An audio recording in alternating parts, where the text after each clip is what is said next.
Þá skulum við bara byrja.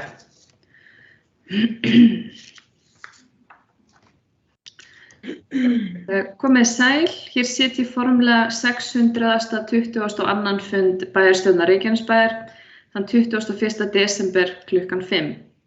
Fundur bæjarstjórnar að þessu sinni haldinn á Teams vegna mikla aukningar í COVID-smittum í samfélaginu okkar undanfarna daga og viljum við því gæta fyllsta öryggis og svo sem þekkjum þessa tækni og höfum notað hana áður. Mættir eru bæjarfulltrúarnir Andri Örn Víðisson, Díana Hilmarsdóttir, Friðjón Einarsson, Gunnar Þórarins væntanlegur fundinn, Hanna Björg Konráðsdóttir, Jóhann Friðrik Friðriksson, Kolbrún Jóna Pétursdóttir, Margrét Þórarinsdóttir, Ríkharður Ibsen, Styrmir Gauti Fjellsteð, Kjartan Má Kjartansson bæjarstjóri og Hrefna Gunnarsdóttir ritari, auk forseta Guðnýja Birna Guðmundsdóttir.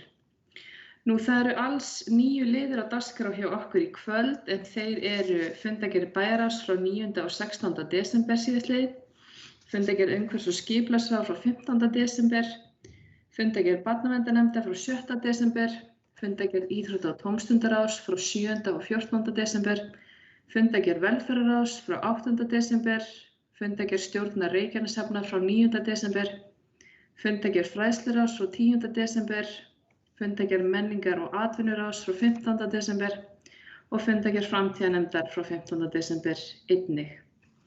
En þá gef ég orðið laust fundargerðir bæjarráðs. Er eitthvað sem óskar eftir að taka til máls undir lið bæjarráðs? Mig gjarnan rétta upp hendi þannig ég sjá ykkur. En það er engin óskar eftir að taka til máls. Jú, Andri Örn, gjörðu svo vel. Takk, ég ætlaði nú bara svona rétt að hrósa fyrir góða vinnu í þessari nýju húsnæðisáætlun. Ég var nú þátttakandi í því að gera fyrstu húsnæðisáætlunina þar sem við höfum akkurat ekki neina fyrirmynd eða neitt sniðmát eða annað slíkt til þess að vinna eftir. Þannig að það þurfti svona svolítið að finna upp hjólið og okkur tókst nú ágætlega til með það. Nú er búið að búa til þessa stöðluðu útgáfu af áætlunum sem að sveitarfélögin eru að skila inn til HMS og ég gat ekki betur skilið en svo að það væri svona pínu takmarkanir þá á því hvað væri hægt að setja inn í áætlunina sem að vinnuhópurinn saknaði kannski setja inn en það vonandi kemur inn í næstu ítrun af þessari áætlun, þessari stöðluðu áætlun. En bara mjög fín vinna sem er búin að gera þarna og þetta er ótrúlega gott plagg fyrir okkur kjörna fulltrúa og aðra hagsmunaaðila til þess að vinna með svona dagsdaglega bara í ýmsu sem snýr að skipulagsmálum og öðru slíku. Við erum að sýsla með alla daga í stjórnsýslinu og annars staðar. Það er bara svo rétt að hrósa fyrir það. Góða punktur Andri, takk fyrir. Friðjón Einarsson, gjörðu svo vel. Já, forseti, ég bara taka undir orð Andra. Við vorum saman í sínu tíma þegar við byrjuðum á þessu. En nú er komið skapalón á vegum húsnæðis- og mannvirkjastofnunar sem gerir þetta mun auðveldara og þetta verður núna lifandi plagg sem uppfærist reglulega.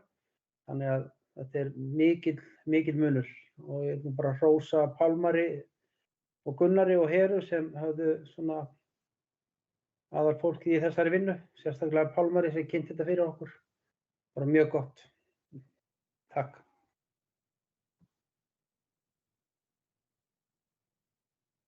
Já, takk fyrir þetta Friðjón. Eru fleiri sem óska eftir að taka til máls undir lið fundargerð bæjarráðs? Svo er ekki og þá langar mig að biðja ykkur að rétta upp hendi ef að þið getið samþykkt fundargerðir bæjarráðs frá 9. og 16. desember síðastliðnum.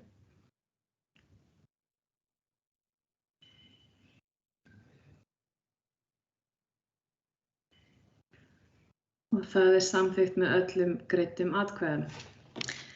Nú þá förum við yfir í fundargerð umhverfis- og skipulagssviðs frá 15. desember síðastliðnum og eins og að venju þá er alltaf sér liðir sem við þurfum að samþykkja sérstaklega og það liður, langar að byrja á þeim liðum, það er liður 2, nýtt tengivirki á Njarðvíkurheiði, breyting á deiliskipulagi. Er eitthvað sem vill taka til máls undir lið 2 í fundargerðinni? Þeir sem samþykkt geta lið 2 vinsamlegast gefið merki.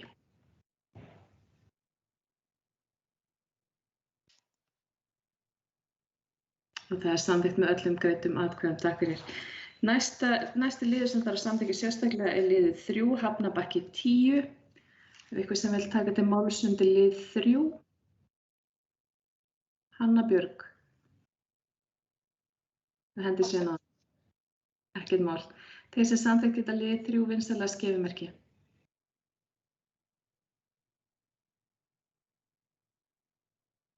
Hann samþykkt með öllum greiddum atkvæðum.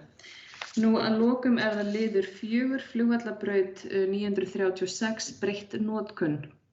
Það eitthvað sem vil taka til máls undir lið 4?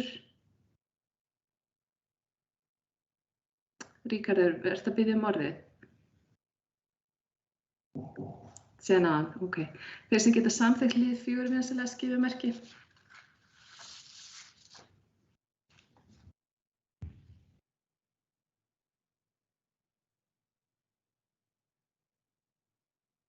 Og mér vantar eina hendi, já, allir samþykkt með öllum greiddum atkvæðum. Nú þá ætla ég að heimila að við tökum fyrir restina af fundargerðinni og formaður bæjarráðs Friðjón Einarsson hefur beðið orðið undir lið 1 sem endurskoðun aðalskipulags 2020-2035 tillaga. Það að fylgja henni aðeins úr hlaði. Gjörðu svo vel, Friðjón. Forseti, ágætu bæjarfulltrúar, mig langar aðeins að koma inn hérna vegna þessa fundar umhverfis skipulagsráðs og endurskoðun aðalskipulags. En í ráðunum var samþykkt tillaga endurskoðun aðalskipulags Reykjanesbæjar og óskaði heimilda til að auglýsa tillöguna. Umhverfis- og skipulagsráð samþykkir að tillagan sé auglýst og í ársbyrjun verði haldnir íbúafundir til kynningar á tillögunni í hverjum bæjarins. Mig langar vegna þessa að þetta langt ferli sem búið að vera, bæjarstjórn ákvað að fara í endurskipulagningu á aðalskipulagi í upphafi kjörtímabilsins, en svo hefur verið gert núna síðustu 2 kjörtímabil og aðalega kannski vegna breyttra forsenda og meiri íbúafjölgunar heldur við gert ráð fyrir. Nú, bæjarstjórn samþykkti eins og ég sagði endurskoðunina og fyrir tæpum 4 árum síðan og skipaði stýrihóp til að halda utan um verkefnið. En það Kjartan Már, bæjarstjóri, Guðlaugur Sigurjónsson, Gunnar Kristinn Óttarsson, Helga María Finnbjörnsdóttir, Ríkharður Ibsen, Eysteinn Eyjólfsson. Þessi hópur hefur staðið fyrir þessu og við nú sérstaklega hrósa hópnum fyrir frábæra vinnu og til fyrirmyndar hvernig vinnan hefur farið fram, leitað til íbúa, íbúafundir haldnir í hverfunum haustið 2019, þar sem komu hugmyndir breytingar og leitað álits hjá íbúum. Við hefum þetta til mikillar fyrirmyndar hvernig ráðið hefur unnið allt kjörtímabilið, kynningar hafa verið mjög miklar, deiliskipulag kynnt. Þetta dálítið nýlunda hjá okkur og byrjum á þessu fyrir 8 árum síðan, en þetta hefur gengið til fyrirmyndar og vil ég hrósa sérstaklega ráðinu fyrir þessi vinnubrögð. Nú, við vorum búin að samþykkja vinnslutillögu og hún hefur verið í skoðun og eins og fram hefur komið þá eru megin áherslur á núgildandi skipulagi dálítið vel ígrundaðar í síðustu endurskoðun sem hófst 2014 og vilji kom fram á íbúaþingum og íbúafundum að halda áfram með kynningar beint til íbúa. Megináherslurnar í tillögunni eru lítt breyttar frá fyrra aðalskipulagi. Endurskoðunin gengur út á að skerpa enn á framkvæmd þeirra áherslna, sérstaklega hvað varðar íbúasvæði. Vinna við skipulagið felst líka í því að móta bæjarins stefnu í mikilvægum málum. Umhverfis- og skipulagsráð og framtíðarnefnd unnu saman að því að móta metnaðarfulla umhverfis- og loftslagsstefnu fyrir bæinn sem bæjarstjórn hefur þegar staðfest.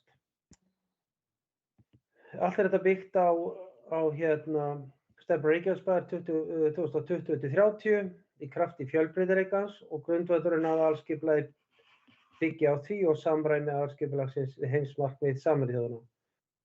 Ég mjög stoltur af þessari vinnu ykkar og og hér fer saman hagkvæm nýting á landi og þjónustukerfa, bygging 4.000 nýrra íbúða, þétting íbúðabyggðar, fjölbreytt framboð húsnæðis á þéttingarsvæðum, markviss uppbygging verslunar og þjónustu og góð tengsl byggðasvæði, útivistarsvæði, opin svæði og strandlengju. Og síðan verndun eða friðun skilgreinda bygginga, byggðar eða búsetulandsa. Ég vil bara hrósa ykkur öllum sem koma að þessari vinnu og mælu með því að bæjarstjórn samþykki framkomna tillögu að endurskoðun og henni verði síðan vísað til að við samþykki það og hún fer síðan leið til Skipulagsstofnunar sem hefur þá tíma til að gera sína athugasemdir. Takk fyrir. Takk fyrir Friðjón. Ríkharður, gjörðu svo vel. Forseti, bæjarfulltrúar, kæra þakkir. Ég hef auðvitað sitið í stýrihópnum og þetta var náttúrulega þessi fyrsti liður á dagskrá umhverfis- og skipulagsráðs á síðasta fundi. Mjög fjörugar umræður og ég tek undir það að það margt mjög gott í þessu aðalskipulagi sem við erum að endurskoða. En vil hins vegar benda á það að það eru nokkur mál þarna sem við erum ekki búin að ganga frá og svona leysa. Bæði í stýrihópnum og eins held ég bara almenn sátt það í umhverfis- og skipulagsráði líka. Auðvitað svona kannski stærsta málið í þessu að öryggisvistunarúrræðið farið út og ég held að hafi nú bara flestir verið sammála því að setja það út úr þessari endurskoðun aðalskipulags, bara í ljósi þess að þessi vinna var svona, hvað getum við sagt, heldur betur laus í reipunum hjá ráðuneytinu og ég held að það sé bara vel, en þá það að baki. Það eru hins vegar þarna ákveðin mál sem eru risastór og ég enn í grunni allavega í umræðum mínum við aðila í bæði stýrihópnum og í umhverfis- og skipulagsráði að við séum svona ná nokkuð góðri sáttum og það eru þessar lífæða pælingar. Það að segja sko Reykjanesbrautin frá Fitjum og upp í Flugstöð. Við erum náttúrulega inn í aðalskipulaginu núna með þennan stokk sem að ég tel rosalega metnaðarfullt hjá okkur og flott framtak. þar sem við erum að reyna að koma því til leiðar að ná að endurheimta byggingarland. Hann myndi þá væntanlega vera milli Grænásvæðisins og Ásbrúarsvæðisins, þannig að við getum tengt Ásbrúarsvæði miklu meira inn í skipulag sveitarfélagsins. Svona stokkur líka umhverfisvænn og skynsamlegur. Auðvitað kostar hann töluverðar upphæðir en við höfum verið að ýta í það og búin að tala fyrir því allan tíman, en það var þetta í okkar stefnuskrá fyrir síðustu kosningar, að koma þessum stokk af stað.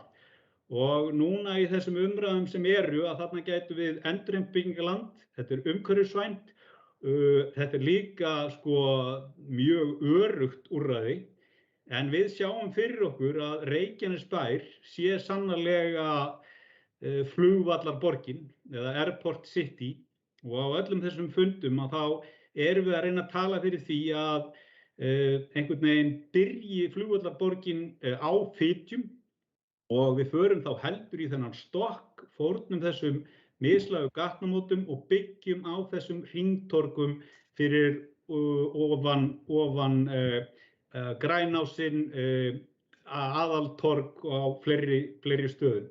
Og við teljum að þetta sé stórkostlega mikið og gott tækifæri fyrir okkur til þess að tengjast flugstöðinni, og þegar við sjáum það að ferðamennin í landi verða aftur 2 milljónir pluss, þegar við erum komin í 10 milljónir ferðamanna sem fara flugstöðina, að þá eru þarna mikil tækifæri fyrir okkur til þess að ná þessum straum meira til okkar.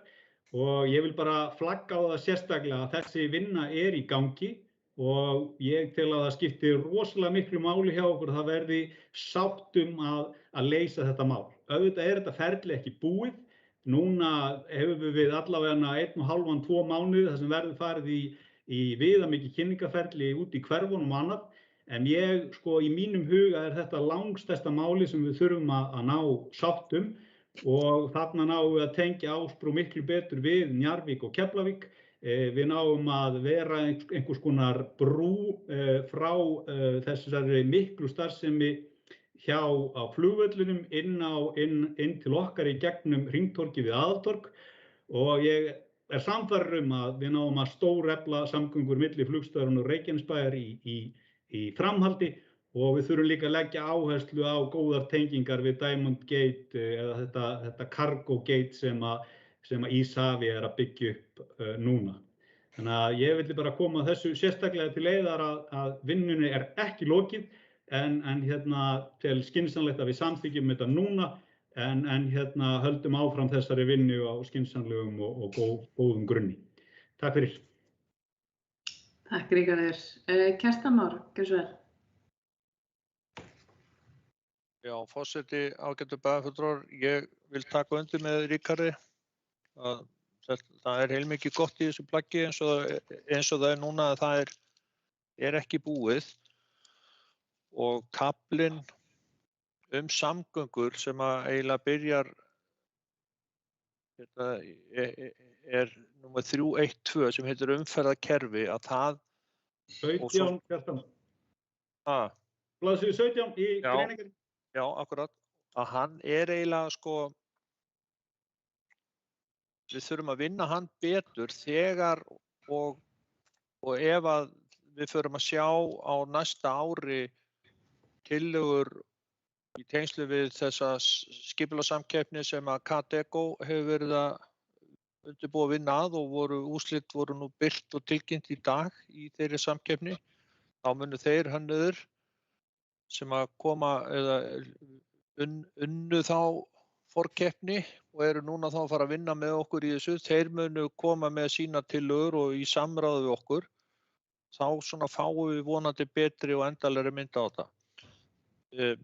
Ég sammála Ríkharði í því að við ættum í rauninni að láta flugvallarborgina byrja við Fitjar og þar myndi þá hraðbrautin enda, hraðbrautin úr Reykjavík, af því að það annars kröfur vegagerðar og hugsanlega fleiri aðila að það sé eiginlega beint og óhindrað flæði allalega upp í flugstöð eða að þessum punkti sem að núna í flugstöðinni en með því að færa hann frá flugstöðinu og inn á Fitjar og þá breytist eðli svæðisins handan Fitjana og á milli Fitju upp í flugstöð. Þá það ekki lengur hraðbraut, heldur það meira svona eða minni vegur skulum við segja. Það sem að við kæmumst frekar að samkomulagi að nota hringtorg eða aðrar tengingar niður í bæ, hægari umferð og svona það yrði annað yfirbragð á þeirri umræðu ef við náum því í gegn. Við erum sammála þetta og ætlum að halda áfram að vinna þessu en ég vildi bara vekja athygli á því að þessi kafli samgöngur, hann í rauninni ekki full kláraðar af því að við höfum ekki alla forsendur og höfum það ekki fyrir eftir ári eða kannski 2. Takk fyrir. Takk fyrir Kjartan. Eitthvað annars sem að vill koma undir máli umhverfis- og skipulagssviðs, fundargerðin í heild sinni? Hanna Björk, gjörðu svo vel. Forseti, ég vildi aðeins koma inn á endurskoðun á aðalskipulagi. Mig langar að fagna þeirri greinargerð sem lögð hefur verið fram þar sem að búið að taka út öryggisvistun. Ég tel það vera heillaskref í ljósi þess að heildstæð löggjöf þennan málaflokk liggur ekki fyrir, hefur ekki verið samþykkt. Það slæmt þegar ekki til staðar nein skýr ákvæði starfsemina nýja verklagsreglur, bæði fyrir þá sem að þurfa að sæta slíku úrræði og síðan auðvitað íbúa. Þannig að mig langaði bara að fagna þessu að það hefði verið tekin ákvörðun að taka þetta út úr aðalskipulaginu og þar með hlustað á athugasemdir íbúa sem hafa komið með athugasemdir þessa tilhögun. Þannig að ég vil fagna því. Takk.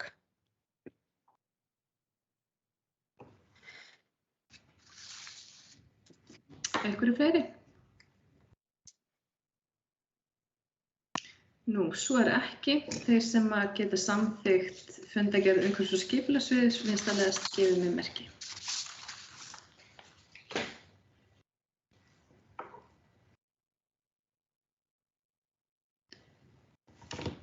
Fyrirgefðu, forseti, þetta fundargerð umhverfisráðs. Og skipulagsráðs, afsakið.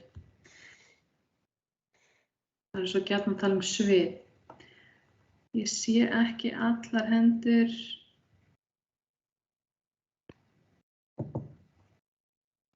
Vantar forseta. Já, ég var ekki að hugsa það. Nei, þetta er samþykkt með öllum greiddum atkvæðum. Nú, þá höldum við áfram og við erum komin í fundalið 3, fundargerð barnaverndarnefndar frá 7. desember síðastliðinn. En fundargerðir barnaverndar eru sem sagt lagðar fram, þær eru ekki til sérstakar samþykktar, en þið með sjálfsögðu taka til máls undir þessum lið. Þannig að ef þið kjósið það með vinsæla skemmumerki. Jóhann Friðrik, ert þú að biðja orðið? Ég var að reyna að rembast við það. Já, Kolbrún, gjörðu svo vel. Mér langaði bara að vita og upplýsingar það var í fundargerðinni síðustu var starfsmaður nefndarinnar að svara spurningum frá Margréti Þórarinsdóttur. Það kemur ekki fram hvaða spurningar þetta eru og ég finn ekkert þetta og engin svör. Margrét spyr mikið og bókar það yfirleitt en ég hef ekki fundið þetta. Veit einhver þetta?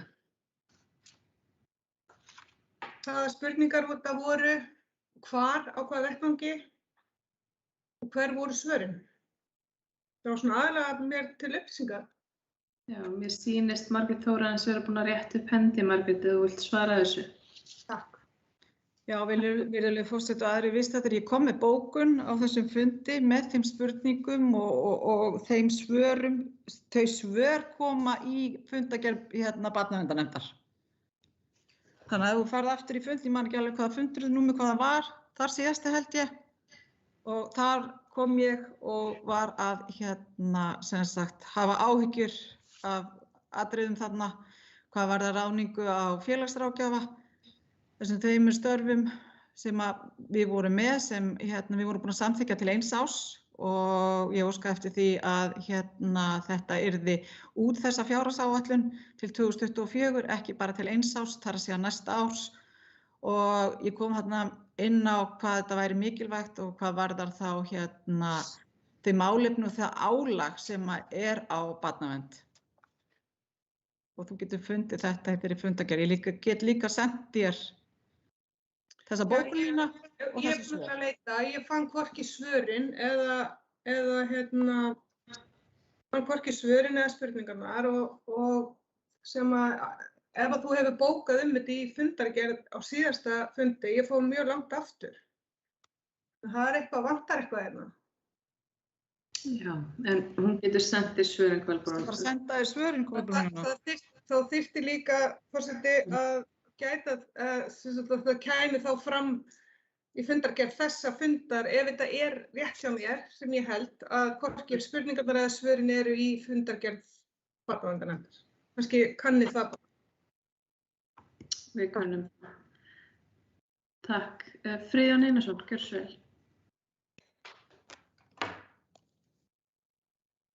Þú ert að mute, Friðjón, þú ert að mute. Þetta er í síðustu, forseti bæjarfulltrúar, þetta er í síðustu fundargerð barnaverndarnefndar. Þetta er síðasta málið á fundinum og það liggja fyrir svör frá Þórdísi Elínu Kristjánsdóttur við þeim. En það hefur láðst að bóka inn svör Margrétar. En þetta er síðasta mál og síðasta fundi barnaverndarnefndar. Þar koma svörin fram. Takk. Takk Friðjón, forseti mun kíkja þetta mál nánar og vera í sambandi við bæjarfulltrúa. Eru ykkur fleiri sem vilja taka til máls undir fundargerð barnaverndar? Nei, þá förum við í lið 4 sem er fundargerð íþrótta- og tómstundaráðs, annars vegar frá 7. og svo 14. desember síðastliðinn. Er eitthvað sem vil taka til máls undir fundargerð íþrótta- og tómstundaráðs, ekki sviðs? Svo er ekki, þeir sem geta samþykkt fundargerðina vinsamlega skemmumerki.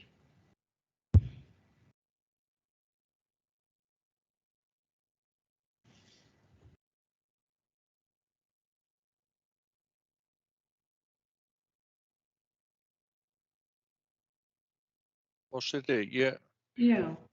ég sýnist það einhver Gunnar kominn hérna inn á fundin sem gestur og Andri var að tala það, hann ætlaði að reyna að græja það, þannig að vonandi hefur það heppnast, en ef að Gunnar heyrir í mér þá væri nú ágætt að hann myndi láta vita af sér og taka þátt í atkvæðagreiðslunni.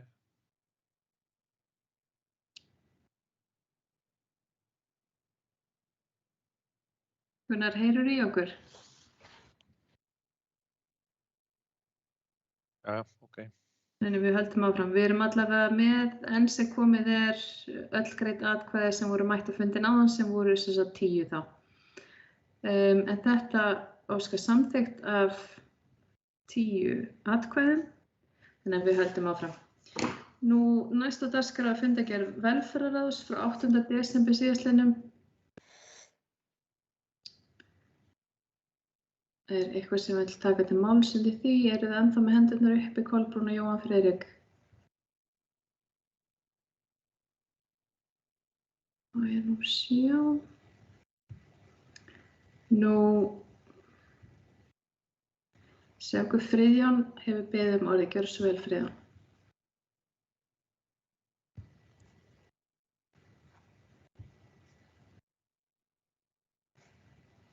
Friðjón, þú ert mute.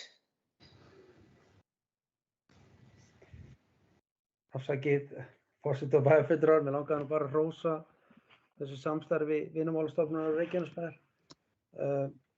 Eins og kemur fram í fundargerðinni í fyrsta máli að þá hefur þetta samstarf Vinnumálastofnunar og ráðgjafi í atvinnumáli hjá Reykjanesbæ gengið mjög vel og 92 einstaklingar hafa komist út á vinnumarkaðinn gegnum átakið Hefjum Ég vil bara nota tækifærið til að þakka fyrir það virkilega framúrskarandi. Takk. Takk fyrir þetta, Friðjón. Forseti langar aðeins að koma inn undir þessum fundalið. Þessi forseti situr í velferðarráði og við áttum mjög gott samtal þarna við fulltrúa Vinnumálastofnunar og ljóst að þau eru að sinna okkur mjög vel. Þau eru að taka fólki okkur í námskeið sem mér skilst að sé einsdæmi hjá okkur og við erum með ofboðslega öflugan atvinnufulltrúa sem er búin að finna fullt af fólki í vinnu sem við fögnum þar sem þetta í flestum tilfellum með langtíma atvinnuleysi að ræða. Þannig að við erum greinilega búin að sjá það að maður og mann aðferðin að virka mjög vel og við erum að halda vel að þessum hóp sem er brothættur hjá okkur og þarf greinilega aðstoð að koma sér aftur út á vinnumarkaðinn. Þannig að þetta góður sigur fyrir okkur og munum við halda þessu úrræði áfram. Og það er mjög ánægjulegt að sjá skrið á þessum hóp að komast út á vinnumarkaðinn og úr félagslegri einangrun. Þannig að þetta virkilega ánægjulegt að sjá. Nú, að öðru leyti var fundargerðin bara mjög ánægjuleg. Það eru ennþá margir á fjárhagsaðstoð hjá okkur og sérstakan húsnæðisstuðning en við erum að sjá það strax að með þessum úrræðum að þá erum við að grípa fólk sem var að detta á fjárhagsaðstoð hjá okkur. Þannig að þetta virkilega ánægjulegt verkefni sem við tókum að okkur þannig og ber að fagna því. Nú, ef það ekki fleiri sem hafa óskað sér að taka til máls undir lið velferðarráðs, þá megi ég gefa mig merki að þið getið samþykkt fundargerðina.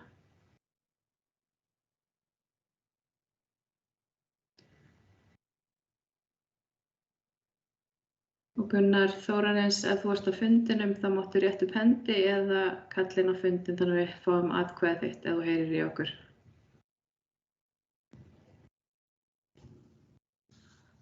En svo ekki, en fundargerð velferðarráðs samþykkt með 10 greiddum atkvæðum. Jú, það kemur samþykki. Greidd með öllum greiddum atkvæðum. Nú þá erum við komin í fundargerð stjórnar Reykjaneshafnar, lið 6 frá 9. desember síðastliðnum og Friðjón Einarsson hefur beðið orðið. Gjörðu svo vel, Friðjón.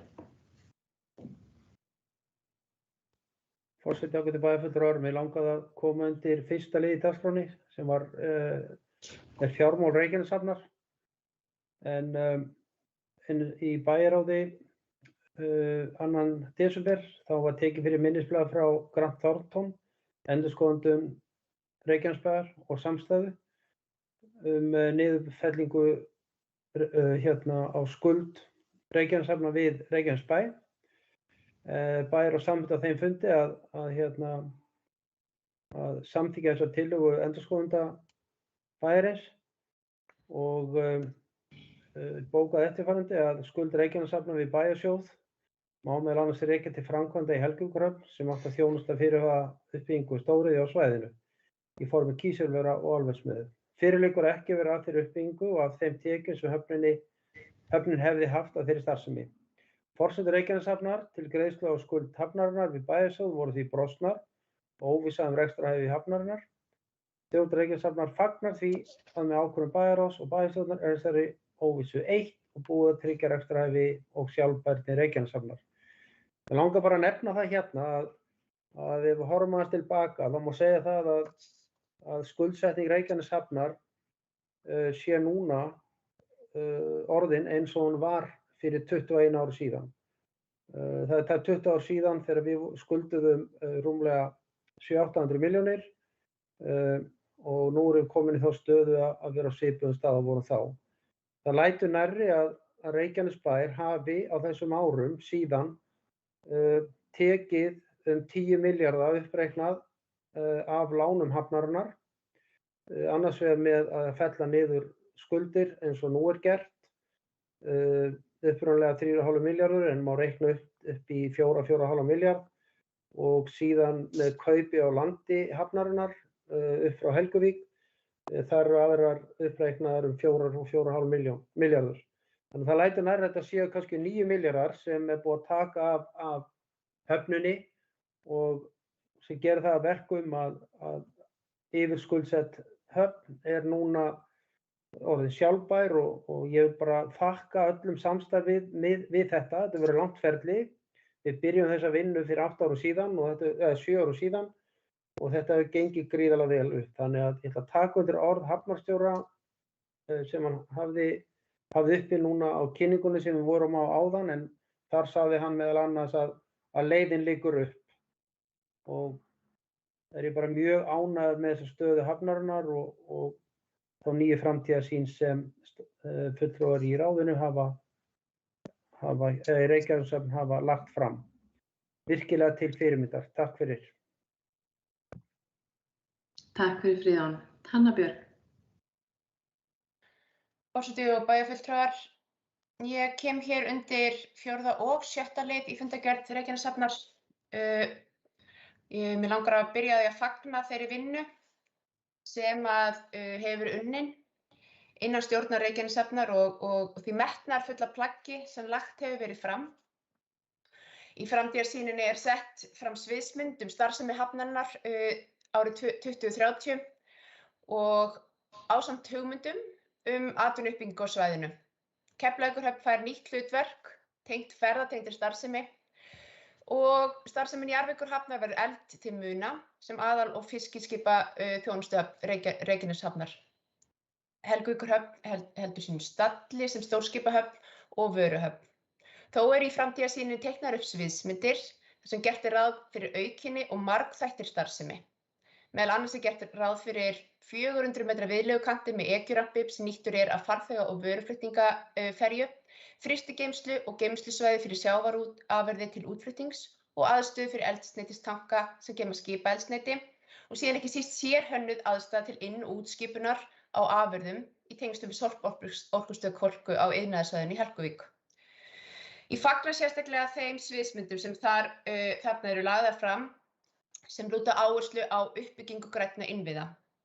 Slíkir innviðir eru nauðsynlegt skref í þeirri vegferð að draga úr losun gróðurhúsalofttegunda í sjávarútvegi. Framkvæmdastjórn Evrópusambandsins hefur lagt fram metnaðarfull markmið, svokallað Fit for 55 pakka, þar sem stefnt að því að ýta undir endurnýjanlega orkugjafa í skipasamgöngum. Slíkar samgöngur þær munu aldrei eiga brautargengi nema innviðir séu til staðar, tilbúnir til að mæta þörf skipaflotans, þannig að endurnýjanlegt eldsneyti sé til staðar í höfnum landsins. Því fagna ég sérstaklega þeirri áherslu sem birtist í framtíðarsýninni þessi atriði. Það liggur fyrir að það stefnt að því að boðið verði upp á landtengingu skipa sem nýta sér þjónustu hafnarinnar og þannig getur höfnin mætt þeim skyldum sem lagðar eru á skip þegar þau eru í höfn. Er að ræða landtengingu fyrir smærri og stærri fiskiskip, fraktskip og skemmtiferðaskip auk annarra skipa. Þessum áformum ber að fagna. Slík aðgerð er mikilvæg innviðauppbygging og þáttur í aðgerðaáætlun orkuskipti. Rafvæðing hafna dugar hins vegar ekki til fyrir orkuskiptin. Langar siglingaleiðir kalla á aðra orkugjafa og svo þróun sem eiga sér stað í vetnisframleiðslu sem orkubera fyrir umhverfisvæna og hagkvæmari siglingar milli landa nauðsynleg. Slíkt eldsneyti afar áhugaverður kostur fyrir flugið og staðsetning á Reykjanesi, hún til fyrirmyndar. Í fundargerð menningar og atvinnuráðs Reykjanesbæjar þann 15. desember var kynning verkefnisstjóra atvinnu- og viðskiptaþróunar. Þar kom fram að það væri mikill áhugi á vetnisframleiðslu á Reykjanesi og uppbygging væri áhugaverður kostur, en einnig væri svo galli á gjöfin jarðar að svæðið væri í umráðum eins orkusala. Þetta þótti mér áhugavert vegna þess að ég vil árétta að það samkeppnisstarfsemi í orkuframleiðslu og orkusölu. Svæðið ekki í umráðum eins orkusala, það hins vegar í umráðum einnar dreifiveitu. Það þarf að hafa þetta í hugfast. Og í þessu samhengi mikilvægt að bærinn marki sér stefnu, taki af skarið í að laða að fyrirtæki sem hafa áhuga á framleiðslu á endurnýjanlegum orkugjöfum.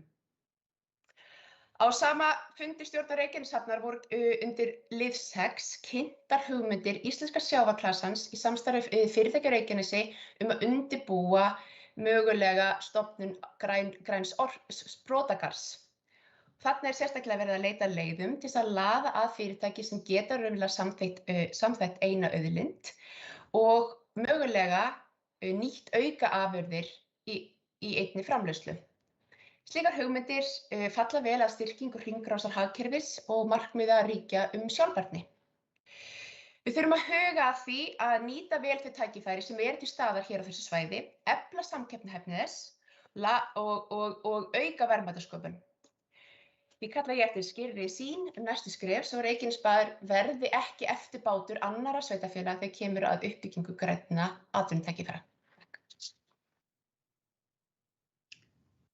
Takk fyrir þetta, Hanna, og við tökum fyrir svo fundargerð menningar og atvinnuráðs rétt á eftir. Ef þú vilt koma undir þeim lið síðar. Einhverjir fleiri sem vilja taka til máls undir fundargerð stjórnar Reykjaneshafnar? Nú forseta langar að loka þeirri fundargerð með því að fagna kraftinum í stjórninni.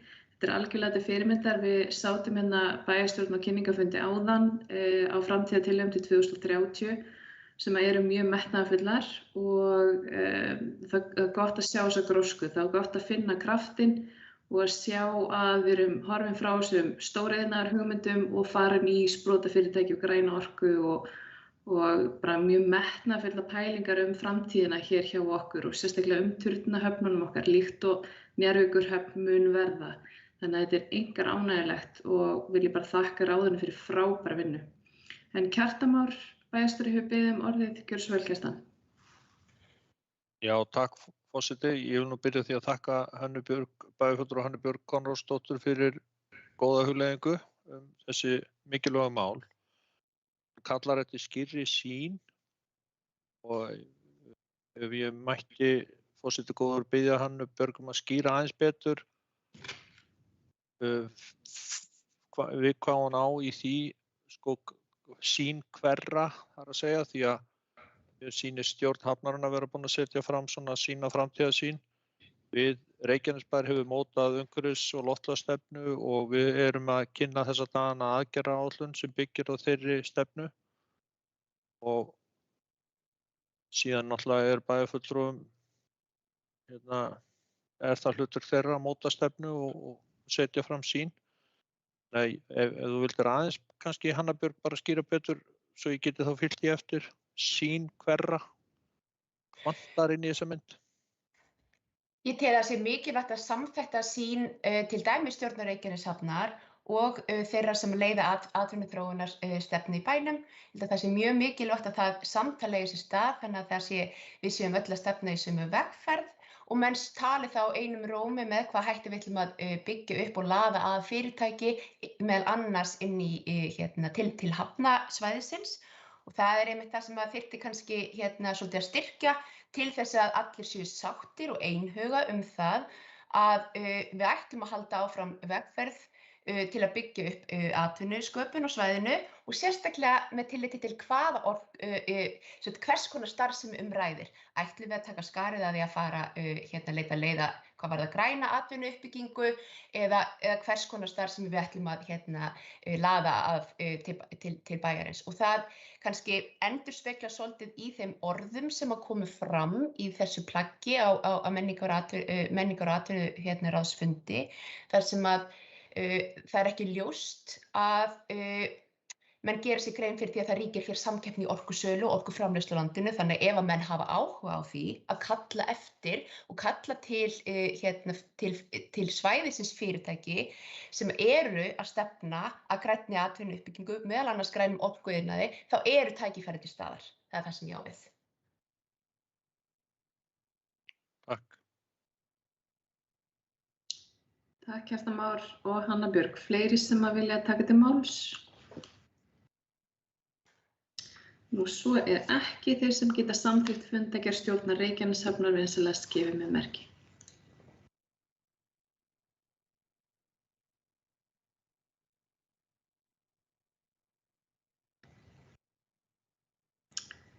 Gunnar, heyrir þú í okkur?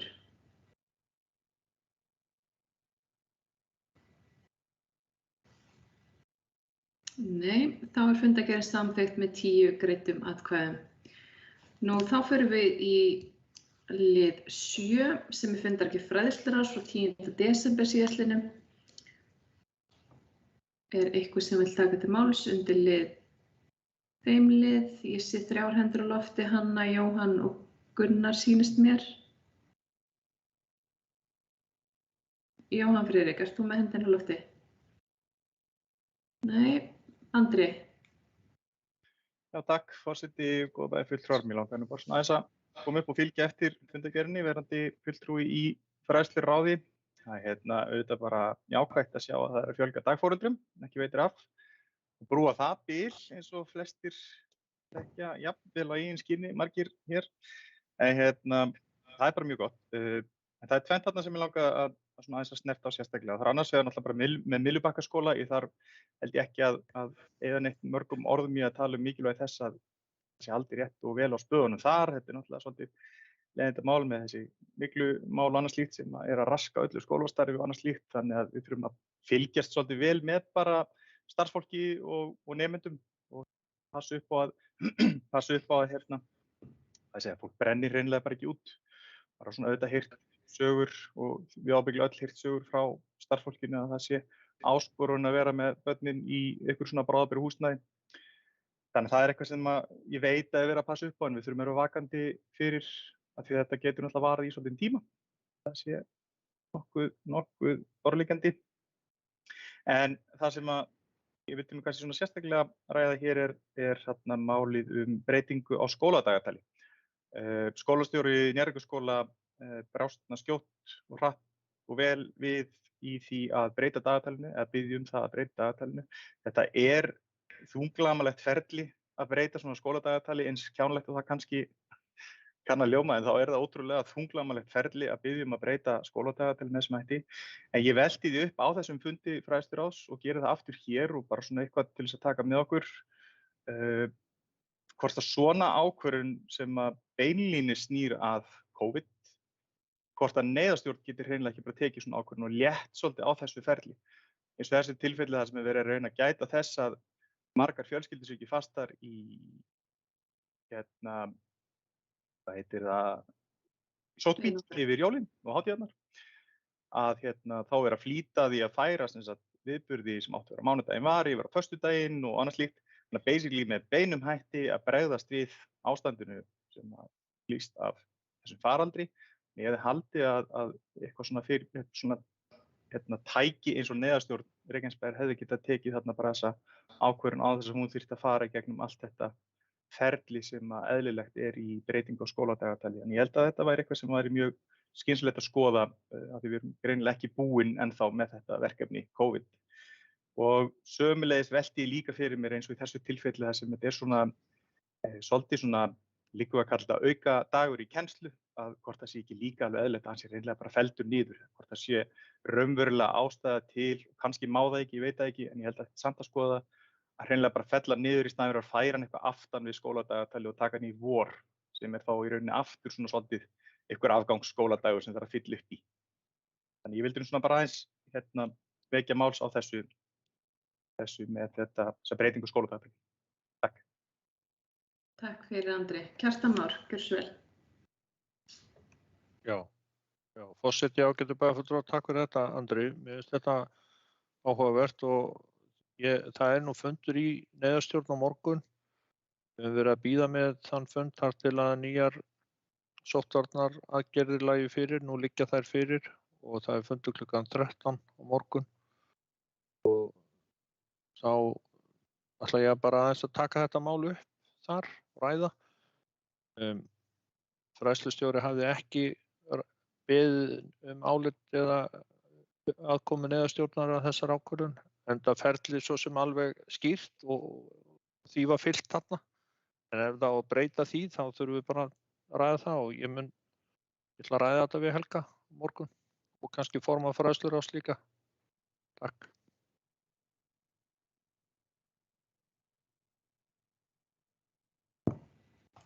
Takk Kjartan Már. Fleiri sem að hafa óskað að taka til máls undir fundargerð fræðsluráðs. Svo ekki. Andri gjörðu svo vel, fyrirgefðu. Takk forseti. Já, þetta gott að heyra fræðslustjóri þetta verði rætt þar. Ástæðan fyrir nefninda sérstaklega að þarna hittir og Njarðvíkurskóli í pressu að skilus af sér áður en fræðslur að hittist og fundar af því það þarf tæknilega séð að samþykkja þetta. 2 aðrir skólar í bænum voru með dagskrá á mánudaginn líka og hefðu þá í rauninni og náðu ekki að breyta skóladaga til í tæka tíð ef þess þyrfti. Þannig að þá vantar svolítið svona, ég veit alveg að þetta leysi þetta og þetta var leyst, það ákveðið ferli sem þau að fylgja. Og ég held að vera mjög áhugavert og skynsamlegt að þetta sé rætt í neyðarstjórninni. Þannig að þarna kom tímalínan og hitti bara svona inn á Njarðvíkurskóli rétt náði sem þetta skilus inn í tæka tíð en aðrir skólar hefðu ekki náð því. Það var nú ekki meira, takk. Takk fyrir þetta Andri og vil ég taka undir að það var mikil gleði í Njarðvíkurhverfinu þegar þau komust fyrr í frí og foreldrarnir eflaust mjög þakklátir í þessum erfiðu tímum sem við erum í dag. En ég vil koma inn á það bara í lokin hversu gleðilegt að sjá nýja dagforeldra, ég vil taka undir það með bæjarfulltrúa og andra, hversu gleðilegt að sjá, og voru ekki 3 dagforeldrar sem eru að bætast við, þannig að það heldur betur gleði að fá nýtt starfsfólk í það gjöfulegt hlutverk. Kjartan Már, ertu að biðja orðið aftur? Já, ég bara aðeins út af þessum vangaveltan bæjarfulltrúans hvort okkur beri skylda til þess að bæta tapaða daga, þá held ég að það sé einmitt þannig að það ákveðið lágmark fjöldi kennsludaga í skólum og ef að við tökum einn út þá þurfum við að bæta hann. Ég er 99% viss það, en ég skal kanna það líka þannig að það sé alveg á hreinu. Flott Nú, þeir sem geta samþykkt fundargerð fræðsluráðs frá 10. desember vinsalast gefa mér merki.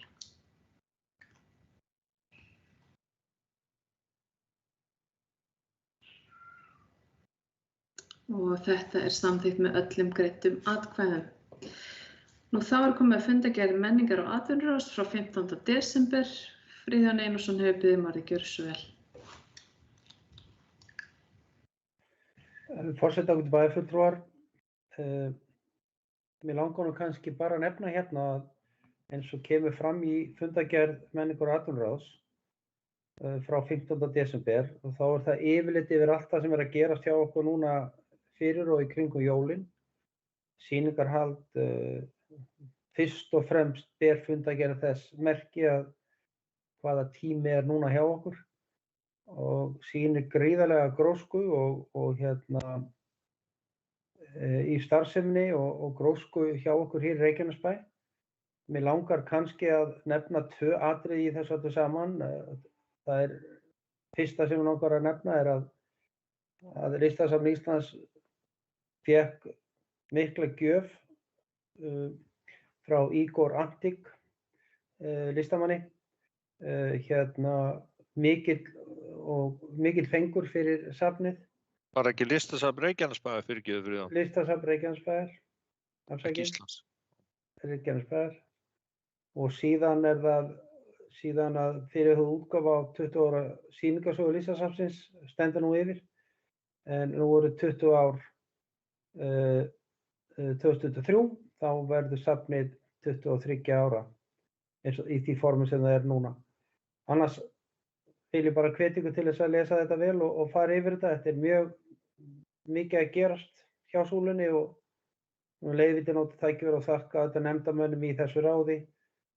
Mikla samstöðu og samstarf á árunum sem eru að líða. Takk fyrir. Takk fyrir Friðjón. Gunnar Þórarins, ert þú að biðja orðið?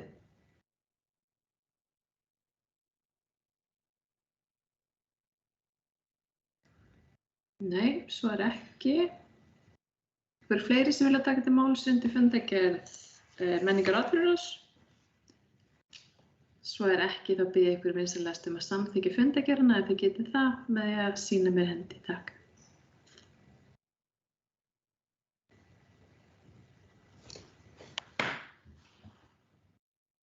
Hún samþykkt með öllum greiddum atkvæðum.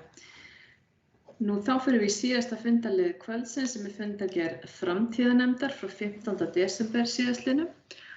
Og það eru fullt af hendum á lofti. Kolbrún, gjörðu svo vel.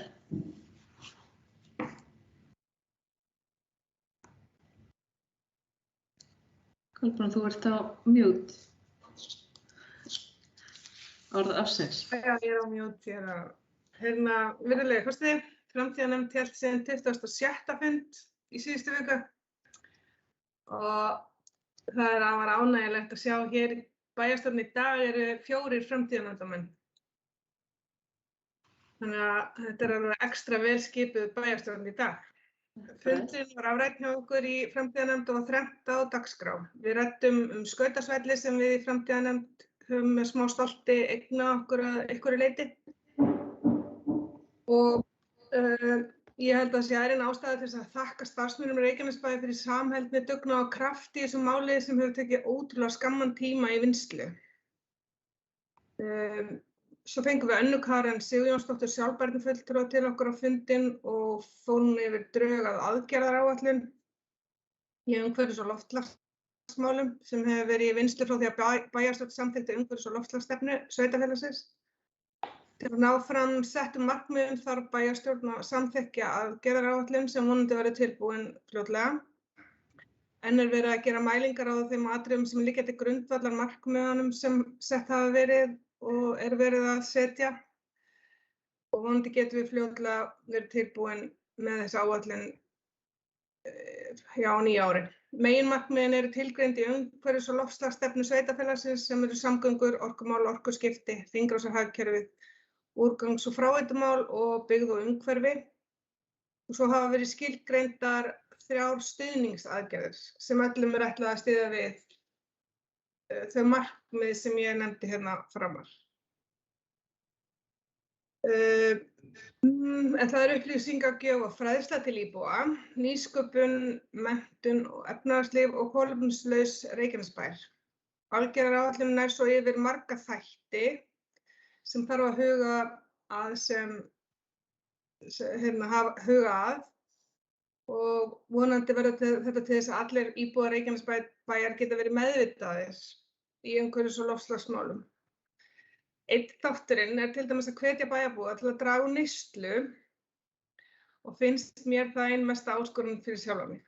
Ég til dæmis að vinna með það núna að hætta að kaupa mér alls konar drasl sem ég þarf ekki lengur eða þarf ekki en það gengur misjafnlega.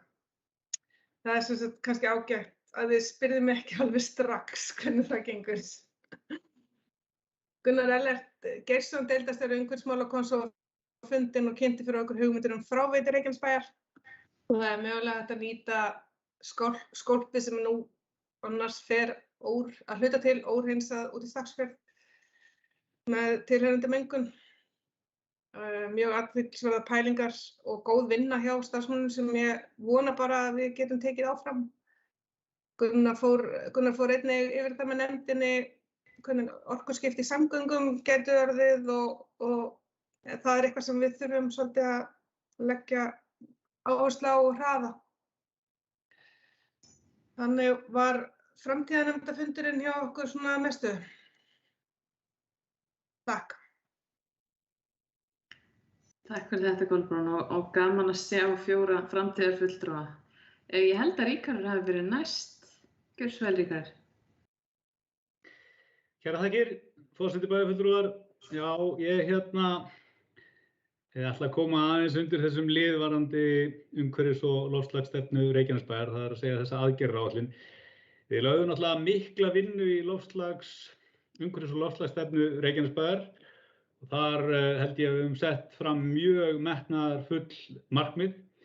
Ég var náttúrulega alltaf að gera kollu hálfbrjálað í þessu ferli vegna þess að ég vildi náttúrulega að aðgerðaáætlun fylgdi með og ég vildi keyra sérstaklega á ákveðna hluti sem að mér finnast bara vera borðleggjandi. Og allavega þeir aðilar sem ég að starfa með í þessum geira, þeir segja að við eigum að hjóla strax í það sem er hagkvæmt, liggur beint við og getur strax skilað okkur mjög miklum árangri. Og á síðasta fundi, þar sem við vorum að ræða þessa aðgerðaáætlun, þá fór ég aftur að tala sérstaklega leddvæðingu sveitarfélagsins þegar það kemur að innviðum okkar í lýsingakerfi bæjarins. Og ef ég skil þetta rétt, við aftur erum búin að vera að tala fyrir þessu allt kjörtímabilið að flýta þessari framkvæmd og við meira þess að bókuðum þetta öll sammála á ekki síðasta fundi í framtíðarnefndar heldur þar síðasta. Og ég vil auðvitað fá þetta inn í aðgerðaáætlunina og embættismenn bæjarins hafa látið í veðri vaka að það tæki okkur svona 5 ár að borga þetta upp. Það eru þó nokkur sveitarfélög bara búin að þessu, Grindavík, nágrannar okkar, þar á meðal. Og ef ég skil embættismennina þar að þá hefur rekstrakostnaður við lýsingu bæjarins helmingast. Þannig að ég svona velti því upp og enn og aftur vill kalla eftir því að við flýtum þessu og með á þær umræður sem ég hef átt við sérfræðingi í þessum geira þá vil ég að láta í veðri vaka að það væri til dæmis bara skynsamlegt fyrir okkur að fá græna fjármögnun að þessu og ráðast strax í þetta. Við erum aðeins byrjuð skiluru en við þurfum að gera miklu betur og ég kalla eftir því að við flýtum þessu og hjólum í þetta vegna þess að í fyrsta lagi þetta umhverfisvænt, í annan stað þetta líka bara hagkvæmt og í þriðja lagi þá eiginlega ekkert sem mælur þessu í mót. Þannig að ég kannski kalla eftir því að bæjarstjóri láta okkur aðeins vita hvort að eitthvað að frétta af útreikningum hvað þetta varðar og hvort að menn séu með einhverjar aðgerðir skilur núna sem þeir ætla að ráðast í. Annað í þessu ferli þegar að kemur að útboðsmálum varðandi samgöngur í sveitarfélaginu okkar. Ef ég skil þetta rétt þá eru samningar lausir 2024. Ég kallaði eftir því ásamt leddvæðinguna auðvitað koma þessu beint inn í aðgerðaáætlunina og ég segi fyrir mitt leyti að við eigum að skilyrða það útboð að það verði einungis hægt að bjóða fram græna orkukosti. Það gott fyrir okkur, það í takt við umhverfis- og loftslagsstefnu Reykjanesbæjar og ég vil meina að það sé líka bara gott fyrir þá sem að munu sækja eða taka þátt í því útboði vegna þess að þá geta það bara strax byrjað að undirbúa sig og þróunin gríðarlega hröð í þessum efnum. Þannig að þegar við erum núna að sjóða saman þessa aðgerðaáætlun, þá skiptir rosalega miklu máli fyrir okkur að við séum með alvöru aðgerðir, við séum með kjöt á beinunum, ef svo má segja, og við ráðumst í það sem að liggur beinast við. Þannig að ég ætla að brýna okkur í þessu og það væri gaman að heyra hvort að Kjartan með eitthvað fest fyrir okkur. Við eigum að vera búin að þessu. Takk fyrir. Herðu, ég verð að fá að bæta einu við. Því að Kolla veit að þessu líka. Það svona persónulegt svolítið. Þessi hvíta lýsing, hún fyrir alveg rosalega í taugarnar á mér. Og ég kalla eftir því líka þegar að menn fara og klára leddvæðinguna að við séum með warm white perur í lömpunum. Ég veit að Kolla sammála mér og margir aðrir í þessu blessaða sveitarfélagi. Takk fyrir. Já, takk Ríkharður fyrir þessa áhugaverða umræðu. undir þessum lið. Kjartan Már, þú ert næstur, gjörðu svo vel. Já, takk forseti og ágætur bæjarfulltrúar. Ég nú þakka Ríkharði fyrir brýninguna. Eru fleiri svona pælingar útlit á berum eða lýsingu sem þú vilt koma á framfæri? Einhverja tegundir umfram aðrar? Nei, ég veit að... Á morgun. Já, ok. Sko, ef ég man rétt, þá talaði nú bæjarfulltrúi Kristinn Jakobsson fyrir þessum sjónarmiðum á síðasta kjörtímabili mjög kröftulega og skildi ekki í því að menn skildi ekki þá strax 2014-15 ráðast í breytinguna. Þá settum við upp plan sem var svona miðað því að gera þetta á einhverjum árum og eftir því höfum við verið að vinna. En það er sjálfsagt að skoða það hvort að menn geti flýtt þessu því að ef að endurheimtur tíminn er farin að styttast og greinilegu sparnaður á stuttum tíma þá náttúrulega borgar þetta sig hratt og hraðar en þá þurfum við væntanlega eða hefði verið gott að gera það í tengslum við mótun fjárhagsáætlunar en við komum þá með það inn í bæjarráð bara þegar og ef að það verða til einhver áætlun þetta sjálfsagt. Þannig að ég tek boltan og er með hann núna. Hann er hérna bara við hliðina á mér. Ég skal fylgja þessu eftir. Annað sem ég langaði að segja virðulegur forseti að í sambandi við þetta að þá höfum við ákveðið núna í samráði við Önnu Karen sem er sjálfbærnifulltrúi Reykjanesbæjar ætlar að vinna núna drög að fyrstu svona sjálfbærni eða samfélagsskýrslu Reykjanesbæjar sem að mun þá fylgja ársreikningi 2021 þegar hann verður lagður fram í apríl 2021.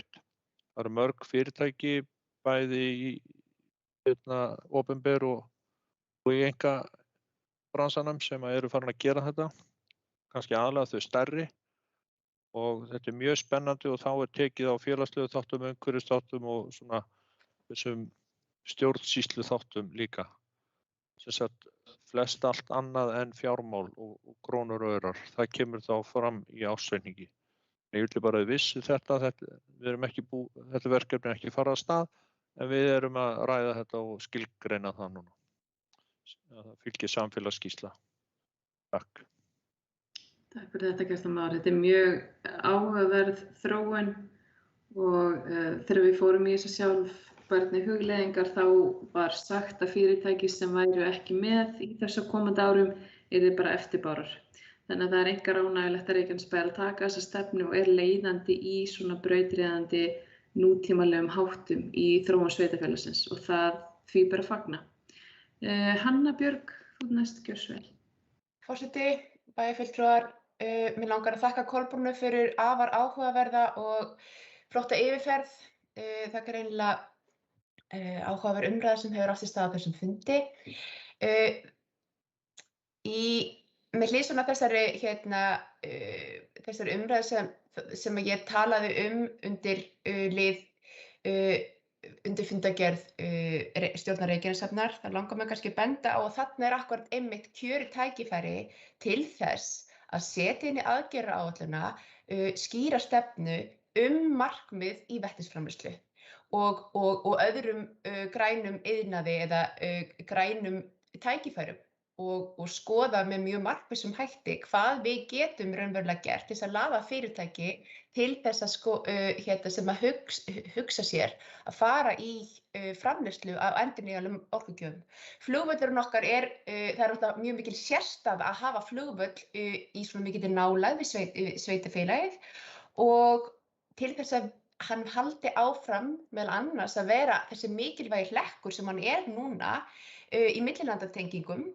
Þá verðum við til framtíðar að huga að því að hér á svæðinu verði endurnýjanlegt eldsneyti og við þurfum að fylgja þeirri þróun það er mjög mikilvægt að við fylgjum þeirri þróun eftir og við tryggjum okkur sérstöðu og verðum ekki eftirbátar annarra svæða hvað varðar samkeppnishæfni.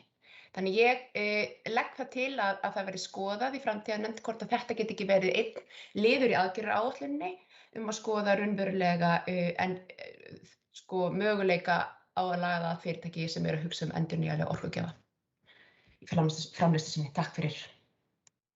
Já, takk Hanna Björg. Kolbrún, þú ert næst, gjörðu svo vel.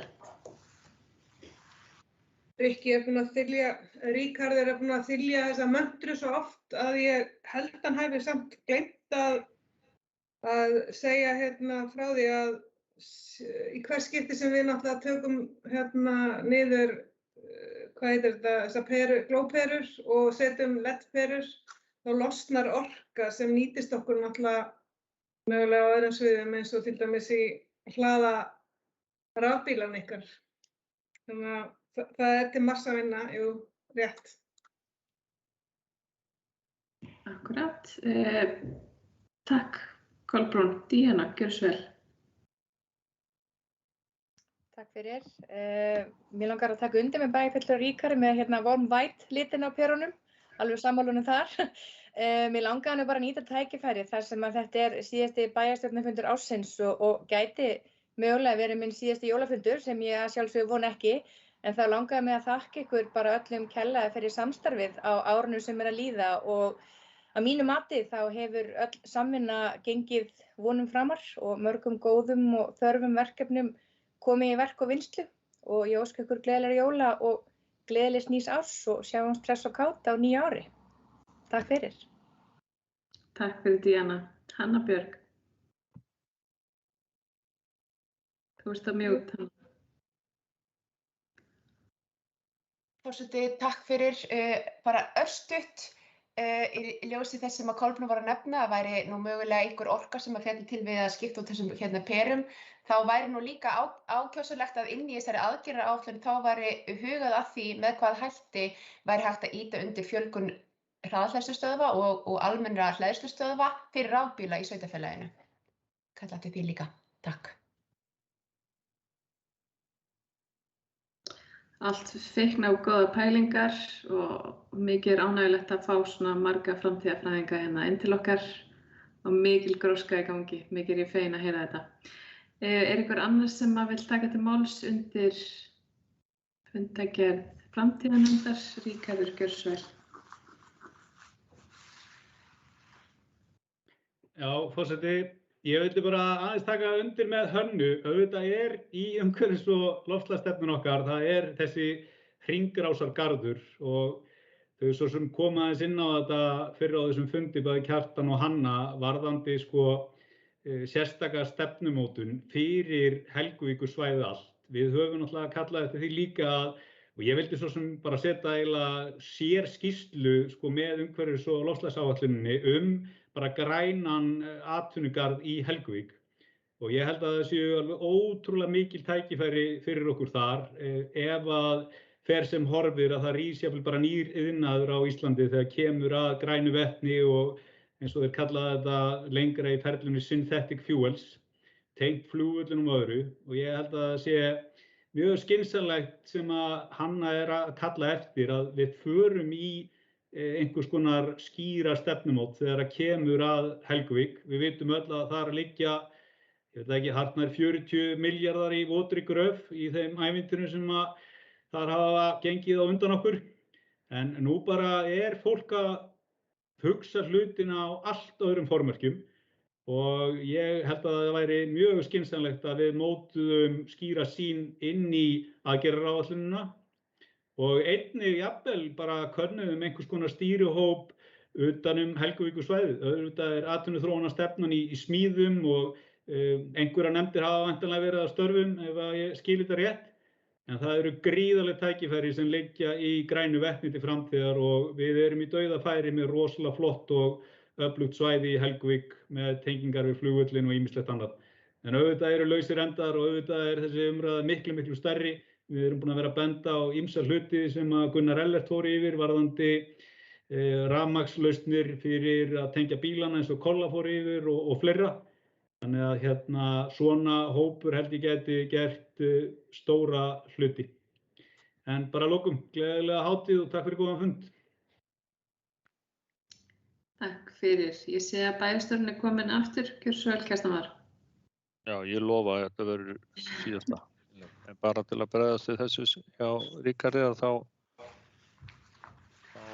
held ég að ég fari rétt með þegar ég segja á síðustu svona 3 mánuðum eða svo, að hafa 4 aðilar, mismunandi aðilar komið að máli við okkur og kynnt fyrir okkur áhuga og mögulega áform vetnisframleiðslu hér á okkar svæði. Þetta eru bæði innlendir og erlendir aðilar. Það gæti nú eitthvað gerst í því á næstu misserum. Þannig þarf allt að ganga upp, það þarf að vera til næg orka og allt það líka.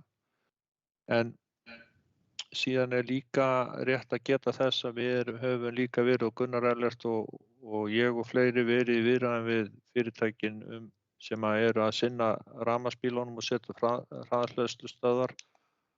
Og þessi mál í rauninu öll sem að þarna hér hafa verið nefnd og eru í aðgerðaáætluninni eru meira og minna í ferli, einhvers staðar mislangt komin en við erum að vinna í þessum málum öllum. Og þó ég hafi ekki talað mikið þetta kannski á þessum vettvangi, enda kannski ekki ástæða til að vera að tala eitthvað sem svo ekki verður, þá munum við örugglega gera það ef og þegar línur fara að skýrast og eitthvað í hendi. Ja, en takk bara fyrir áhugan og þetta ég sammála því að það eru mörg tækifæri þarna sem að við vonandi náum að nýta okkur. Takk og gleðileg jól. Hættur, búinn, bless. Takk fyrir þetta, Kjartan Már. Nú, það alveg fyllilega ljóst að við erum á heitasta svæði landsins með tilliti til uppbyggingar. Við sjáum það og finnum það öll og Helguvík kemur þar sterk inn og á tropplistar að hún rís og bara áhugin og svæðin okkur og fjölgun íbúa. Við erum orðin heitasta gælan á ballinu, loksins. Það tók sinn tíma en það komið að þessu og fögnum við því. En ef það hafa ekki fleiri beðið að taka til máls undir fundargerð framtíðarnefndar, þá bið ég ykkur að sýna mér hendur ef þið getið samþykkt fundargerðina.